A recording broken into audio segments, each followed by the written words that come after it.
there's a lot of room right here.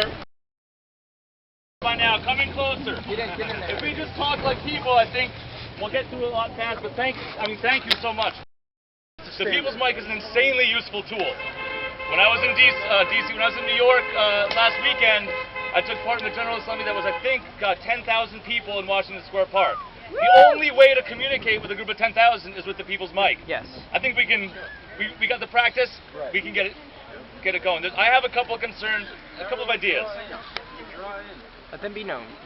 I spent 2 days, I camped at Liberty Square last Friday night. I spent 2 days there because it took me that long just to get the feel of the shape of the place. And there's a couple things I think we need to keep in mind as we go forward in supporting this. It's not a movement. What's the best thing I heard? It's not a movement, it's an awakening. Awakening. I can do that. Our country has been, the 99% have been engaged in class war since the day this country was founded. Only we haven't been fighting back, except maybe once or twice a century. Yep. It's time again. Yes. Yep. And let me be clear. If you, or your household, or your parents earn $380,000 a year or more, you are the 1%. You are the 1%. That doesn't mean you can't help. It means you will never understand. Look, I have some wonderful friends, but there's one point I wanted to make. One point I wanted to make, and I'll explain it. This is not about the people who are the 1%. This is about the rules we have allowed that have created a 1% in the first place. Yes. When I say the 1% cannot understand, I'm not saying they're incapable of doing it. I'm saying that everything in their life is fundamentally different than the rest of us. If you're in the 1%, you are the richest people in America. If you make $380,000 a year in your household, not you individually, household, you are the richest, one of the richest in the country. That means you never have to worry about the choice between medicine and food. It means you never have to worry about going to the doctor when you're sick. It means you never have to worry about paying back student loans or even which school you can afford to. How many of us got into schools we might have loved to go to and didn't? How many couldn't go to college at all? The fact that 99% of us have our lives defined by the need to make these decisions is what this class war is about. This is not about hurting the rich. This is about helping the rich, because we should never have allowed them to become rich in the first place.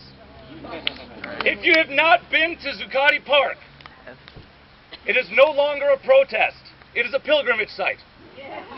Yes. And I mean that in all seriousness. I am deadly serious. Go down. I'm 34. I organized my first protest at 14. I spent my entire adult life thinking about political strategy and tactics and social movements.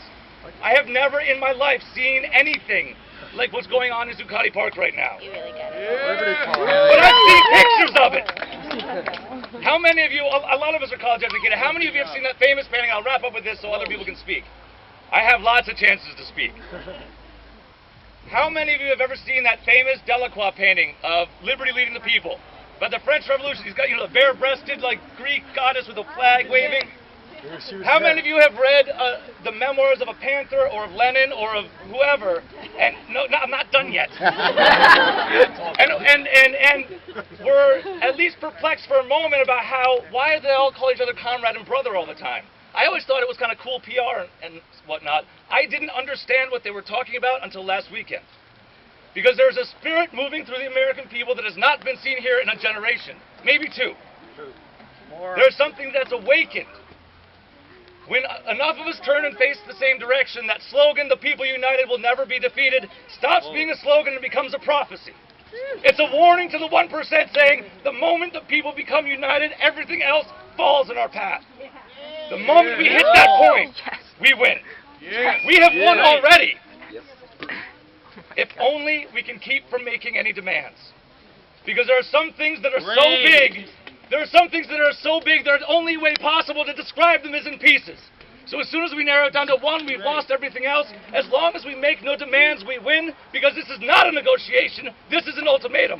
They do it on their own, we do it for them. Yes. See you at Zuccotti Park. Yes.